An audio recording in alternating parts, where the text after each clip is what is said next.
నమస్కారాలు తెలియజేస్తూ స్వాతంత్రం, ప్రజాస్వామ్యం, సోషలిజం అనేటువంటి ఆశయాలతో పురుడు పోసుకున్నటువంటి ఎస్ఎఫ్ఐ అంచెలంచెలుగా విద్యారంగ సమస్యలు ఎక్కడ ఉంటే అక్కడ రాజీ లేకుండా పోరాటం చేసేటువంటి ఏకైక సంఘం దేశంలో ఎస్ఎఫ్ఐ అని గర్వంగా చెప్పొచ్చు. ఎందుకంటే 3 అక్షరాలు కలిగినటువంటి ఎస్ఎఫ్ఐ మా దేహం ముక్కలైనా ఈ దేశాన్ని ముక్కలు కానివ్వమని ఆనాడు అస్సాంలో వేర్పాటువాద తీవ్రవాదానికి వ్యతిరేకంగా, దేశంలో మతోన్మాద దాడులకు వ్యతిరేకంగా విద్యారంగాన్ని కాపాడడానికి కోసం ఎస్ఎఫ్ఐలో అనేక మంది వీరులు అమరుల యొక్క రక్తంతో తడిసినటువంటి జెండాను చేతిలో పట్టుకొని ఈరోజు విద్యారంగ సమస్యలపైన కాశ్మీర్ నుంచి కన్యాకుమారి వరకు పోరాటం చేస్తున్నటువంటి విద్యాసంఘం ఎస్ఎఫ్ఐ. అందుకే జేఎన్యూ నుంచి మొదలుకుంటే హైదరాబాద్ సెంట్రల్ యూనివర్సిటీలో ఎక్కడ విద్యాసంఘాలు ఎన్నికలు నిర్వహించినా అక్కడ ఎస్ఎఫ్ఐ అనేటువంటి జెండా రెపరెపలాడుతుంది. అందుకే నిస్వార్థంగా ఈ 55 సంవత్సర కాలంలో విద్యారంగ సమస్యలపైన పోరాటం చేస్తున్నటువంటి ఎస్ఎఫ్ఐ. అందుకే ఈ దేశంలో విద్యా ప్రైవేటీకరణకు వ్యతిరేకంగా, విద్యా కార్పొరేటీకరణకు వ్యతిరేకంగా, విద్యా కాషాయకరణకు వ్యతిరేకంగా పోరాటం చేస్తుంది ఎస్ఎఫ్ఐ. ఈరోజు ప్రధానంగా దేశంలో నరేంద్ర మోడీ ప్రభుత్వం వచ్చిన తర్వాత విద్యారంగాన్ని మొత్తం కాషాయమయం చేసేటువంటి విధంగా పన్నాగం పన్నింది.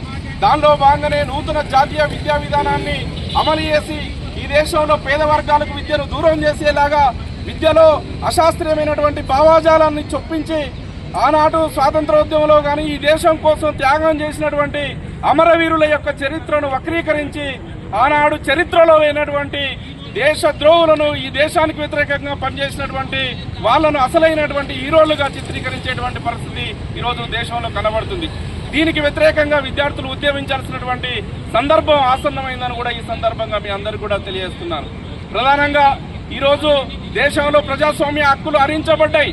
నిన్నగాక మొన్న దేశంలో పార్లమెంటులో జమిలీ ఎన్నికలు తీసుకొచ్చి రాష్ట్రాల యొక్క హక్కులను హరించేటువంటి విధంగా కేంద్ర ప్రభుత్వం చాలా కుట్రపూరితంగా వ్యవహరిస్తుంది.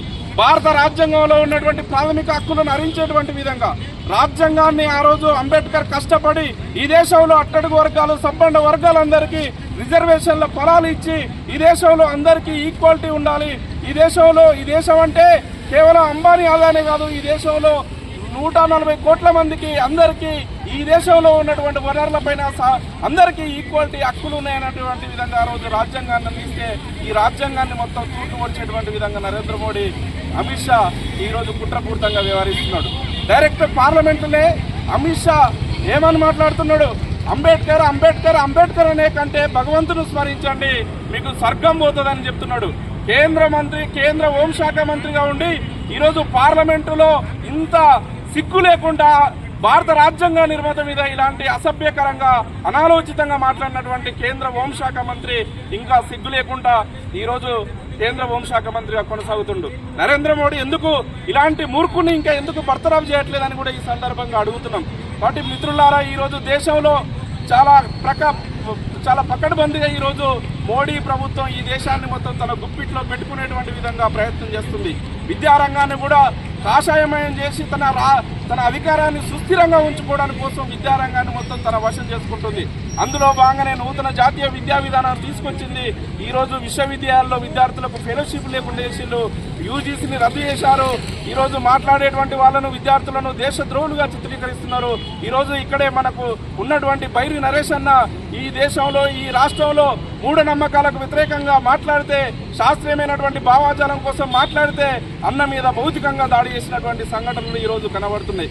గౌరీ లంకేష్ అయినా, నరేంద్ర దబోల్కర్ అయినా, అనేక మంది జేఎన్యూలో ఎస్ఎఫ్ఐ నాయకురాలైనటువంటి ఐషు ఘోష్ అయినా ఈరోజు భౌతికంగా తుదముట్టించాలనేటువంటి విధంగా ఈరోజు మోడీ ప్రభుత్వం వ్యవహరిస్తుంది. ఈ కుట్రలకు వ్యతిరేకంగా ఎస్ఎఫ్ఐ 55 ఆవిర్భావ సందర్భంగా రేపు ఈ దేశంలో క్లిష్ట పరిస్థితి రాబోతున్నటువంటి సందర్భంలో మనందరం, ప్రజా సంఘాలు, వివిధ మేధావులు అందరం, విద్యార్థులందరూ సంఘటితమై ఈ దేశాన్ని, ఈ రాజ్యాంగాన్ని, ఈ విద్యారంగాన్ని కాపాడుకోవాల్సినటువంటి కర్తవ్యం మన పైన ఉందని తెలియజేస్తూ ఈ కార్యక్రమంలో భాగస్వామ్యమైనటువంటి విద్యార్థి మిత్రులందరికీ, ఎస్ఎఫ్ఐ ఉస్మానియా యూనివర్సిటీ నాయకత్వానికి, అదేవిధంగా ముఖ్యంగా బైరి నరేష్ అన్నకి అందరికీ పేరున నా తరపున